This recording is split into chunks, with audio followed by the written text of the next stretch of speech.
ఈ విషయం మీకు తెలుసా?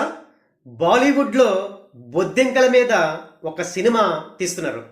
ఈ సినిమా టైటిల్ని ద యాక్సిడెంటల్ కాక్రోచ్ పార్టీ అని రిజిస్టర్ చేశారు.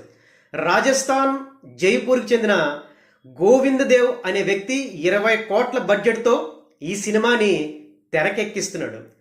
ఈ సినిమాలో ఇప్పటి వరకు కాక్రోచ్ జనతా పార్టీ గురించి కానీ, వాళ్ళ ఉద్యమం గురించి కానీ, బొద్దింకల గురించి కానీ తెలియని సర్ప్రైజింగ్ నిజాల్ని, అసలు వాస్తవాల్ని చూపించబోతున్నారంట. ఈ సినిమా బొద్దింకలకి వ్యతిరేకమా, అనుకూలమా అనే విషయం ప్రస్తుతానికి మాత్రం సస్పెన్స్. అయితే ప్రకాష్ రాజ్ లాంటి యాక్టర్లకి ఈ సినిమాలో అవకాశం ఇస్తే యాక్ట్ చేయడమే కాదు, జీవించేస్తారు. ఎందుకంటే ప్రకాష్ రాజు నిజంగానే ఒక బొద్దింక కదా. ఈ వీడియో నచ్చినట్లయితే లైక్ చేయండి, అలాగే నా ఛానల్ని తప్పనిసరిగా సబ్స్క్రైబ్ చేసుకోండి. జై హింద్.